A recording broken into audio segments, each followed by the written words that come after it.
അസ്സലാമു അലൈക്കും. എല്ലാവർക്കും സുഖമാണെന്ന് വിശ്വസിക്കുന്നു. അൽഹംദുലില്ലാ, എനിക്കും മക്കൾക്ക് സുഖമാണ്. മക്കൾ മദ്രസയിൽ പോയി. പിന്നെ നിങ്ങളുടെ അടുത്ത് കുറച്ച് കാര്യമെന്ന് ഞാനിപ്പം കുറേ നാൾ കൊണ്ടിട്ട് മസ്റൂറ ഫാത്തിമ എന്ന് പറയുന്നൊരു വിഷയം റീച്ചിന് വേണ്ടിയിട്ട് പലതും കണക്ക് കൂട്ടി കാട്ടിക്കൂട്ടി. ഞാനൊരു കാര്യം ചോദിക്കട്ടെ, എൻ്റെ ലൈഫ് എന്തായാലും നിങ്ങൾക്ക് എന്താ? അല്ലെങ്കിൽ ഞാൻ അത് ചെയ്താൽ നിങ്ങൾക്ക് എന്താ, ഇത് ചെയ്താൽ നിങ്ങൾക്ക് എന്താ? എല്ലാവരും യൂട്യൂബ് തുടങ്ങും പോലെ ഞാനും യൂട്യൂബ് തുടങ്ങി കണ്ടന്റ് ഉപയോഗിക്കുന്നു. അല്ലെങ്കിൽ എൻ്റെ ഡെയിമേ ലൈഫ്, അല്ലെങ്കിൽ എൻ്റെ കുറച്ച് ഭാഗം, അല്ലെങ്കിൽ എൻ്റെ ലൈഫിൽ കുറച്ച് പാട്ടുകൾ, ഇതെല്ലാം അസൂറാത്തായ കാരണം എനിക്ക് പറയേണ്ടി വന്നു. അസൂറാത്താരുടെ അടുത്ത് ഈ കമൻറ്റിലൂടെ 2-3 പേര് ഇതാക്കിയപ്പോഴത്തേക്ക് ഞാൻ പറഞ്ഞു. പക്ഷേ അസൂറാത്ത പറഞ്ഞ കാര്യം അസൂറാത്തൻ്റെ വീഡിയോയിലൂടെ അസൂറത്ത പുറത്തു വിട്ടു. എൻ്റെ 2 മക്കളെ ഉപ്പ എത്തീമല്ല, എത്തീമിനെ കാട്ടി കഷ്ടമാണ് എൻ്റെ മക്കളെ. അപ്പോൾ ഞാൻ ഒരിക്കലും എൻ്റെ വീഡിയോയിലൂടെ എത്തീം എന്ന് പറഞ്ഞിട്ടില്ല.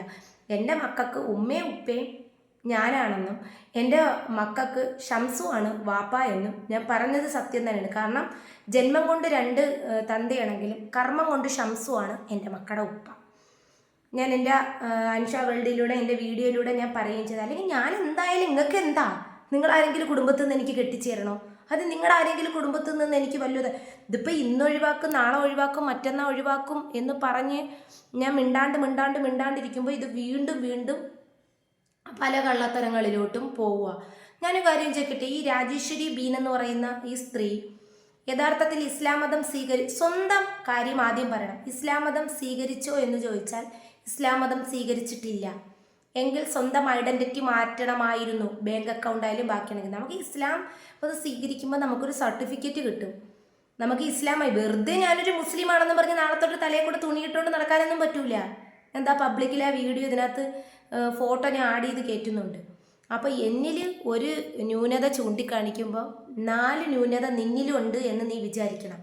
ഇതൊരു ഈബത്തോ പരിദോഷണമല്ല. കാരണം എന്നെ ഒന്നും അറിഞ്ഞുകൂടാത്ത എന്നെ ഇൻസ്റ്റഗ്രാം വഴി എൻ്റെ നാട്ടുകാരി അങ്ങോട്ട് കോണ്ടാക്ട് ചെയ്ത്, എൻ്റെ ഭർത്താവിൻ്റെ ആൾക്കാരെ കോണ്ടാക്ട് ചെയ്ത്, അഷ്കർ ഖാനിൻ്റെ എൻ്റെ സനോഫർ അയച്ചു കൊടുത്ത ഫോട്ടോ അസൂറാത്താക്ക് അയച്ചു കൊടുത്ത്, അസൂറാത്ത അത് പെട്ടെന്ന് 1 ടൈം അയച്ചു കൊടുത്ത ഫോട്ടോ വേറൊരു ഫോൺ വഴി എടുത്ത് അത് പബ്ലിക്കിൽ ഐഷാലേഖയ്ക്ക് കൊടുത്ത്, ഇതിൻ്റെ കളികളെ ഉത്ഭവങ്ങളൊന്നും ആലോചിച്ചോന്നാ ഇത് നിൽക്കുന്നില്ലേ. പിന്നെ എന്നെ സഹായിച്ചവരാ ഞാൻ എന്താ കൊണ്ടുവരാൻ പോവുക പബ്ലിക്കിൻ്റെ മുമ്പ്. അവർ ഇൻഷാല്ലാ അവരുടെ ഡ്യൂട്ടി ടൈം നോക്കിയിട്ട് ടുഗദറിൽ കൊണ്ടുവരും ഇൻഷാല്ലാ. നാളെ പറഞ്ഞിട്ടുണ്ട്. ഇന്ന് അവർക്ക് ഡ്യൂട്ടി ടൈം കൂടുതലായിരുന്നു. ഇപ്പോൾ രാവിലെ വിളിച്ചിട്ടുണ്ടായിരുന്നു. അവർ തന്നെയാണ് എൻ്റെ മക്കൾക്കാണെങ്കിലും എൻ്റെ വീടിനാണെങ്കിലും ഒരുപാട് തന്നിട്ടുണ്ട്. അതിനകത്ത് ഒരിക്ക നാളെ വരുന്നുണ്ട് ഇൻഷാല്ലാ. അപ്പം നിങ്ങൾക്ക് ഞാൻ ആ ഇക്കായാണ് മൊബൈലൊക്കെ കൂടുതൽ യൂസ് ചെയ്യുന്ന ആൾ. കാരണം അവർക്ക് ഈ കട ആയതുകൊണ്ട്, ഈ പെർഫ്യൂം കാര്യങ്ങളൊക്കെ കട ആയതുകൊണ്ട് അവർക്കധികം ഈ ബിസിനസ്സൊക്കെ ആയതുകൊണ്ട് അവർക്കധികം ഈ പെട്ടെന്ന് ഈ ഉത്തരവാദിത്തമൊക്കെ ആകുമ്പോഴത്തേക്ക് ഗൾഫൊക്കെ അല്ലേ. അപ്പോൾ അവർക്ക് പബ്ലിക്കിൽ പെട്ടെന്നൊന്നും വരാൻ പറ്റില്ല. അപ്പോൾ ഇത്രയും നിന്നെ ടോർച്ചറിങ് ചെയ്തിട്ട് നമ്മൾ എന്തിനും മിണ്ടാതിരിക്കണം എന്ന് എൻ്റെ അടുത്ത് ഇപ്പോൾ രാവിലെ വിളിച്ചിട്ടുണ്ടായിരുന്നു. അപ്പോൾ ടുഗദറിൽ ഇൻഷാല്ലാ നാളെ വരും. ഈ കള്ളി അത് കള്ളം എന്ന് പറഞ്ഞ വ്യക്തികളുടെ അടുത്ത് എനിക്ക് പറയാനുള്ളത് കള്ളമല്ല. എനിക്ക് പറയേണ്ടതുണ്ടെങ്കിൽ ഞാൻ സ്ട്രൈറ്റായിട്ട് പറയുന്നുണ്ട് ആൻസർ. പിന്നെ നിങ്ങൾ ആരൊക്കെ ഇതിൻ്റെ ബേക്കിൽ നിന്ന് കളിച്ച്, നിങ്ങൾ 4 വ്യക്തികളിൽ കളിച്ച് അതിനകത്ത് 2 പേര് മാപ്പാക്കി, 2 പേര് കിടന്ന് ഇപ്പോഴും കളിക്കുന്നുണ്ട്. നസീം മജീദ് എന്ന് പറയുന്ന പെൺകുട്ടി കാണിച്ചത് ഞാൻ പബ്ലിക്കിൽ കൊണ്ടുവന്ന് ആ കുട്ടി പോട്ടെ, സാരമില്ല. പക്ഷേ അത് ഐഷാ നേഹയിലൂടെ എന്തിന് കള്ളത്തരം കാണിച്ചു എന്ന് ഞാൻ ചോദിച്ചിട്ടുണ്ട്. പിന്നെ രാജേശ്വരി ബീൻ ഇസ്ലാം മതം സ്വീകരിച്ചിട്ടുണ്ടെങ്കിൽ ഒറിജിനൽ പേരെന്താ ഞാൻ ചോദിക്കുക പബ്ലിക്കിൽ തന്നെ. നിൻ്റെ ഒറിജിനൽ പേര് പറയും. നിനക്ക് ഭർത്താവിൻ്റെ പേരിലല്ല നീ അറിയപ്പെടുന്നത്. നിൻ്റെ ഒറിജിനൽ നെയിം നീ പറയണം. രാജേശ്വരി എന്തിന് ഇപ്പോഴും രാജേശ്വരിയായിട്ട് നിൽക്കുന്നു? അല്ലെങ്കിൽ നീ എൻ്റെ അടുത്ത് ചോദിച്ചില്ലേ നിൻ്റെ 3 മക്കളെ ബർത്ത് സർട്ടിഫിക്കറ്റും കാണിക്കാൻ പറ്റും. നിൻ്റെ ഇസ്ലാം മതമായ സർട്ടിഫിക്കറ്റ് ഞാൻ ചോദിക്കുകയാണ്, കാണിക്കുന്നേ. നീ വലിയ 2 മണി തൊട്ട് 3 മണി തൊട്ട് നീ നാട്ടുകാരെ പച്ചയിറച്ചി മാത്രം തിന്നുന്നുണ്ടല്ലോ. നിനക്ക് ഞാൻ പോലെ നീ പിന്നെ റീചാർജ് ചെയ്യേണ്ട കാര്യമില്ല മോളെ. കാരണം എന്ന് വെച്ചിട്ടുണ്ടല്ലേ ഇന്ത്യയിൽ ആവശ്യത്തിനുള്ള പൈസയുണ്ട് റീചാർജ് ചെയ്യാൻ. എൻ്റെ നമ്പർ ഞാൻ വീണ്ടും പറയണം, 62 35 87 53 14. ഇതാണ് എൻ്റെ ഗൂഗിൾ പേ നമ്പർ. കട്ടായിപ്പോയി, ഇടയ്ക്ക് സർവർ ഇഷ്യൂ വന്നായിരുന്നു ഇപ്പം. അപ്പോഴത്തേക്ക് എനിക്ക് വീണ്ടും ആ സിം റീചാർജ് ചെയ്യേണ്ടി വന്നു. അപ്പോഴും നിങ്ങളൊരു കാര്യം ഒന്ന് ആലോചിക്കുക. ഒരു കള്ളം പറയുമ്പം ആ കള്ളം മറയ്ക്കാൻ 1000 കള്ളം പറയല്ലേ. പിന്നെ ഷംസുൻ്റെ മാമ എന്നെ വേശ്യ എന്ന് വിളിച്ച കാര്യം നിൻ്റെ കയ്യിലില്ലേ? നീ അവനും തമ്മിൽ സംസാരിച്ച കാര്യങ്ങളൊക്കെ നിൻ്റെ കയ്യിലില്ലേ? മാമ ഹനീഫ അപ്പോൾ രാജേശ്വരിയായിട്ട് നിൽക്കുമ്പോഴത്തേക്ക് നമ്മൾ ഇസ്ലാം മതമായി എന്ന് പറയുമ്പം നീ കാണിക്കുക സർട്ടിഫിക്കറ്റ്. എൻ്റെ അടുത്ത് നീ ചോദിച്ച തിരിച്ച് നാണയത്തിൽ ഞാൻ ചോദിക്കണം, നീ കാണിക്കും മോളെ.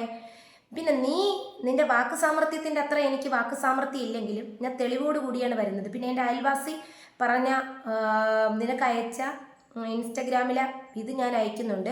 ഞാൻ അവളെ കണ്ടുപിടിച്ചിട്ടുണ്ട്. അവളെ സകല എവിഡൻസും എൻ്റെ കയ്യിൽ കിട്ടി. ഞാൻ ആ കുട്ടിയെ ഇടാത്തതെന്ന് പറഞ്ഞാൽ എൻ്റെ വാപ്പയും ഉമ്മയും ഒക്കെ സഹകരിക്കുന്ന, അതായത് അറിയുന്ന ഒരു ഫാമിലി ആയതുകൊണ്ടാണ് പ്രശ്നത്തിലോട്ട് വലിച്ചിഴക്കാത്തത്. കാരണം അവളെ കുടുംബജീവിതം തകരും. ഇന്നലെ ഞാൻ വീട്ടിൽ ചെന്നിട്ട് ഇതൊക്കെ ഞാൻ പറഞ്ഞപ്പോഴും എൻ്റെ വീട്ടുകാരതാണ് പറഞ്ഞത്, നമ്മുടെ പുന്നോട് ഭാഗത്തല്ല, സ്ട്രൈറ്റ് പുന്നോട്ട് ഭാഗത്തല്ല അവർ താമസിക്കുന്നത്, കുറച്ച് അകന്നിട്ടാണ്. അപ്പോഴത്തേക്ക് നമ്മുടെ മഹല്ലുമായിട്ട് ബന്ധപ്പെട്ട് ഒക്കെ പല കാര്യങ്ങളും ഇതിലും പിന്നെ ഇറങ്ങേണ്ടി വരും. അതുകൊണ്ട് ഞാൻ ആ പെൺകുട്ടി അയച്ച വോയിസ് മാത്രം ഇതിനകത്ത് ഇടുന്നുണ്ട്. കാരണം എനിക്ക് വയ്യ ഇതൊക്കെ. ഞാൻ ചോദിക്കണേ, അവൾക്ക് ഇതിൻ്റെ ആവശ്യം എന്താണ്? അവളാണ് യൂട്യൂബ് കൊണ്ടുപോകുന്നത്. അവളെ ഭർത്താവ് അവളെ അന്വേഷിക്കുന്നില്ലേ? അല്ലെങ്കിൽ അവളെ കാര്യം അവൾ നോക്കുന്നില്ലേ? അവൾക്ക് അവളെ കാര്യം നോക്കി അടങ്ങി വീട്ടിലിരുന്നാൽ പോരെ? പോയി പുന്നോടുള്ള സ്ത്രീകളടുത്ത്, ഈ ദുഷിപ്പ് പറയുന്ന സ്ത്രീകളടുത്ത് എനിക്ക് പറയാനുള്ള, ഞാൻ ഒരിക്കൽ നുണച്ചി താത്താമാരോടെന്ന് പറയുന്ന ഒരു വീഡിയോ ഞാൻ ചെയ്തിട്ടുണ്ടായിരുന്നു. പറയുന്ന ഒരു കാര്യമുണ്ട്, നിങ്ങൾ ആരെയും ചിലവിലല്ല ഞാൻ കഴിയുന്നത്, എൻ്റേതായ ചിലവിൽ തന്നെയാണ് ഞാൻ കഴിയുന്നത്. ഞാൻ റബ്ബർ പാൽ എടുത്തപ്പോഴും ഞാൻ തുണിക്കച്ചവടം ചെയ്തപ്പോഴും ഒന്നും ഇവിടെ ആരും ഇല്ലയെന്ന്. എന്നെ 3-3.5 വർഷം കൊണ്ട് സഹായിക്കുന്ന ഫാമിലീനെ ഇൻഷാ അല്ലാഹ് സൗദി അറേബ്യയാണ് ഞാൻ കൊണ്ടുവരുന്നുണ്ട് എൻ്റെ ടുഗദറിൽ. അപ്പോൾ നിങ്ങൾക്ക് പറയാനുള്ളതും ചോദിക്കാനുള്ളതൊക്കെ അദ്ദേഹത്തിൻ്റെ അടുത്ത് ചോദിക്കാം, അദ്ദേഹം നിങ്ങളുടെ അടുത്ത് പറയും. അപ്പോൾ എൻ്റെ ചോദ്യം കുറേ അങ്ങ് ഒഴിയുമല്ലോ. അപ്പം നിങ്ങൾ എനിക്ക് സഹായിച്ചതാര്, അവരാര്, ഇവരാര് എന്നൊക്കെ പറഞ്ഞ് ജഡ്ജിമെൻറ്റ് ചെയ്തുകൊണ്ട് വരുന്ന കുറേ ആൾക്കാരുണ്ടല്ലോ, അവരുടെ അടുത്ത് എനിക്ക് പറയാനുള്ളത്, ആദ്യമൊക്കെ നീയൊക്കെ പെർഫെക്റ്റ് ആവണം, എന്നിട്ടേ നീ മറ്റുള്ളവരടുത്ത് കാണിക്കാവൂ. നിൻ്റെ ഫോട്ടോ ഞാൻ പബ്ലിക്കിൽ ഇടട്ടാ രാജേശ്വരി? നീ ഇസ്ലാം മതമായി എന്നതിന് ഒരു തെളിവ് നീ കാണിക്കുക. നിൻ്റെ കുട്ടികൾക്ക് അൽഹംദുലില്ലാഹ് ഇസ്ലാം മതത്തിലെ പേര് ഇട്ട്, അത് ഓക്കെയാണ്. നീ എന്തിന് കണ്ണൂരുള്ളവനെ തിരുവനന്തപുരത്തോട്ട് അടിച്ചുകൊണ്ട് വന്നിട്ട്, ഞാൻ ചോദിക്കുകയാണ്, നീ എന്നെ ഇത്രയും പറഞ്ഞു കണ്ണൂരിൽ തിരുവനന്തപുരത്തോട്ട് വന്നിട്ട് നീ ജീവിക്കണം എന്തിന്? നീ ഇസ്ലാം മതമായിട്ട് സ്വീകരിക്കാത്തത്? നീ ഇസ്ലാം മതമായതിനു ശേഷമാണോ നിൻ്റെ മക്കളെ പ്രസവിച്ചത്? ആണാ നീ ഇസ്ലാം മതമായതിന് എന്തൊരു തെളിവ്? അപ്പം നീ പറയണതെല്ലാം സത്യവും നമ്മൾ പറയണതെല്ലാം കള്ളും. നിൻ്റെ ചുരുളുകളെല്ലാം ഞാൻ അഴിച്ചു തരാം. കാരണം പടച്ചവൻ എന്ന് പറയുന്നത്, നീ ഇപ്പോൾ വലിയ ദീനീപരമായിട്ട് നിൽക്കുന്നുണ്ട്. നിനക്ക് ആദ്യം തലയിൽ ഷോൾ ഉണ്ടായിരുന്ന? ഞാൻ ഇത്തിരിയൊക്കെ ചിലപ്പോൾ മുടി കാണിച്ചിട്ടൊക്കെ വിടും. നിനക്ക് ആദ്യമേ തലയിൽ ഷോൾ ഉണ്ടായിരുന്ന? അതേ ബാക്കി കാര്യം ഉണ്ടായിരുന്ന? അപ്പം നിൻ്റെ ഭർത്താവ് നടക്കൂല. നീ നിൻ്റെ ഭർത്താവിൻ്റെ കാര്യം പലതവണ പബ്ലിക്കിൽ പറയുന്നുണ്ടല്ലോ. അപ്പം നീയാണാ എല്ലാം തീരുമാനിക്കുന്നത്. ഇപ്പോൾ മസ്റൂറാരെ കാര്യം. അപ്പോൾ പൊന്നു പെണ്ണെ, ഞാനൊരു കാര്യം നിൻ്റെ അടുത്ത് പറയുന്നുണ്ട്. പറയുമ്പം സകല എവിഡൻസോടുകൂടി പറയണം. പിന്നെ നിൻ്റെ നക്കാപ്പിച്ചേല റീചാർജിങ്ങൊന്നും എനിക്ക് വേണ്ടട്ടാ. കാരണം നീക്ക് കാണിച്ച ആ ഗ്രൂപ്പിൽ കാണിച്ച കൊള്ളരുതായ്മകൾ ഉള്ള 2 സാക്ഷികളുണ്ട്. അസൂറാത്ത പറഞ്ഞില്ലെങ്കിൽ അഷ്കറൊക്കെ പറയും.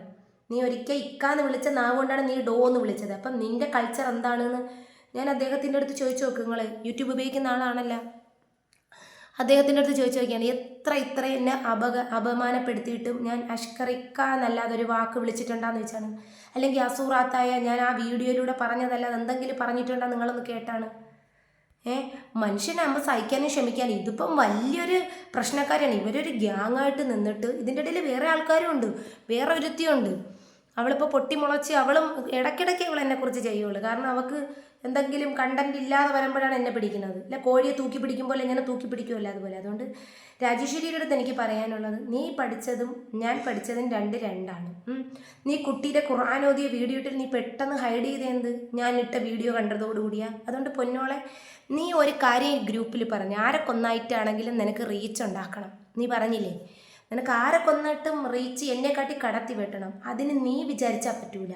നീ ഇപ്പം ഈ അല്പലാഭത്തിന് വേണ്ടി നീ കാണിക്കുന്ന ഈ കോപ്രായം ഉണ്ടല്ലേ, നിനക്ക് നാളെ ഒരു സമയത്ത് വിനയായിട്ട് നിനക്ക് വരും. അത് ഞാൻ നിൻ്റെ അടുത്ത് ഇപ്പം പറയുകയാണ്. പിന്നെ എനിക്കും നിനക്കൊക്കെ മക്കളുണ്ട്. ഓക്കെ, മക്കളുള്ളവരാരും ആരെയും കുറ്റം പറയണ്ട എന്നൊരു ചൊല്ലുണ്ട്. നിൻ്റെ മക്കളെ നീ വളർത്തിക്കോ. നീ എന്തെല്ലാം ഗ്രൂപ്പിൽ പറഞ്ഞിട്ടുണ്ടോ ആ വോയിസ് റെക്കോർഡെല്ലാം എല്ലാവരുടെ കയ്യിലും ഉണ്ടെന്ന്, നിൻ്റെ കയ്യിൽ മാത്രമല്ല ബാക്കി 2 പേരുടെ കയ്യിലുണ്ടെന്ന് നീ ഓർത്തോണം. നീ എന്നെക്കുറിച്ച് എന്തൊക്കെ പറഞ്ഞിട്ടുണ്ട് എന്നുള്ളത്. നീ ഷംസുവിൻ്റെ മാമാരെ വോയിസ് നീ ഗ്രൂപ്പിലിട്ടില്ലേ, നീ വേശി എന്നൊക്കെ എന്നെ പറയണത്. അപ്പം നിൻ്റെ ആരെയും വേശി എന്ന് വിളിച്ചപ്പോൾ പറഞ്ഞപ്പോൾ നീ പബ്ലിക്കിൽ ആരോ വിളിച്ചെന്ന് പറഞ്ഞപ്പോൾ നീ പൊങ്ങിച്ചാടിയല്ലോ. അതുകൊണ്ട് ഞാൻ നിൻ്റെ അടുത്ത് പറയണേ, ഇത്രയ്ക്കും അതപ്പതിക്കരുതേ പെണ്ണേ. നിനക്ക് ഒരു കാര്യമുണ്ട്, നീ 2 മണി തൊട്ട് നിനക്ക് കുറച്ച് റീച്ച് കേഴുന്നു, എൻ്റെ നാവിൻ്റെ കഴിവ് ഇതിലാണ് എന്ന് പറഞ്ഞിട്ട് നീ പബ്ലിക്കിൽ വന്ന് നോക്കുമ്പോൾ ഇത് തീപ്പൊരി പോരാട്ടമാണ്. കാരണം എന്ന് വെച്ചാൽ നീ കരയും. നീ റീചാർജ് ഒന്നും എനിക്ക് ചെയ്തു തരണ്ട, നീ ഒരു ഉപകാരവും എനിക്ക് ചെയ്തു തരണ്ട. നീ ചെയ്ത ഉപകാരമാണ് ഇന്ന് എനിക്ക് ഉപദ്രവമായിട്ട് മാറിയിരിക്കുന്നത്. കാരണം നിനക്ക് റീച്ചില്ലാത്ത നീ റീച്ചായി, കുഴപ്പമില്ല. എന്തായാലും അസൂറത്തെ ഞാൻ കാരണം റീച്ചായി, അഷ്കർക്ക് ഞാൻ കാരണം റീച്ചായി. അഷ്കർക്ക് വലിയ കുഴപ്പമില്ല. ഐഷാനേക നസീം മജീദ് എന്ന് പറഞ്ഞാൽ 21 വയസ്സുള്ള പെൺകുട്ടി റീച്ചായി, ഇവള് രാജമ്മ റീച്ചായി. ഇപ്പം ഞാനൊരു കാര്യം ചോദിക്കട്ടെ, നീ ഒരു മറ്റു ഗ്രന്ഥത്തിൽ നോക്കിയിട്ടൊരു തത്വം ഇടുന്നണക്കല്ല കാര്യങ്ങൾ. അപ്പം ഇത്രയേ ഉള്ളൂ. എൻ്റെ നാട്ടുകാരിയുടെ വോയിസും നിൻ്റെ തനിക്കോണവും ഞാൻ പബ്ലിക്കിൽ ഇടാൻ പോവുക.